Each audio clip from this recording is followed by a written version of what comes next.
Hello and welcome to Cricbuzz Comm Box. I'm Saiyami Kher and I've got Zach with me. New Zealand are 153 for 4 after the 35 over point. 70 runs put on, 1 wicket lost, and Daryl Mitchell would have been back in the pavilion if Rohit had caught on to that tough one there, Zach. But India will be happy with the way they've choked New Zealand on the runs. Yeah, they will be very happy. I think beginning of the game, they must be thinking something around anything under 250. They will be happy to chase down that kind of a total, and they're certainly on track to achieve that. Yes, there is a partnership right now. Daryl Mitchell is looking good, but I would say still India is completely in control of the situation. I think if New Zealand had to make the match out of it, they have to think of going past 250, 260. That will be a good total to fight. Well, it's just been 3 boundaries that New Zealand have hit. Clearly, the Indian spinners have really choked the New Zealand batters for runs. Well, you look at the conditions, you look at the assistance from the pitch, spinners can dominate, and so far that's what we've seen. You've seen that initial partnership of Conway and Rachin giving that decent start to New Zealand innings, but as soon as the spin has come in play, things have been very tough for New Zealand.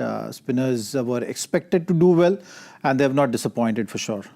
You know, Ravindra Jadeja coming in, bowling those 8 overs. I was here with Murali Karthik in the 15-over point. They not got Ravindra Jadeja in. He's come in. Of course, he's run through his overs, but again, so economical.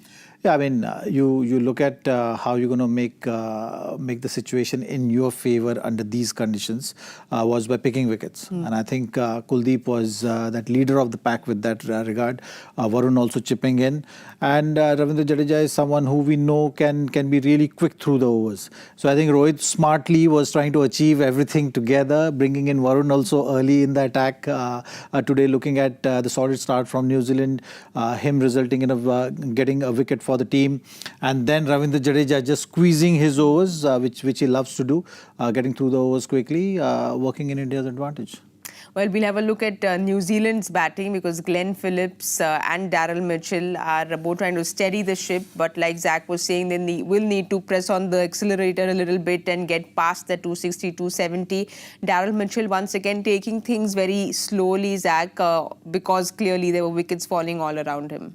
Well, you look at how when the conditions are favoring spin, the right way to go about building that solid platform is in those middle overs. You know, so you can't really think of, yes, the option of boundaries should always be there, but you can't look to create that option. And I think that's something which Daryl Mitchell was smartly doing. He's known to use his wrists well, you know, use those lap sweeps and just pushing the ball down the ground is something which he loves doing. So he was focusing on that. That was expected.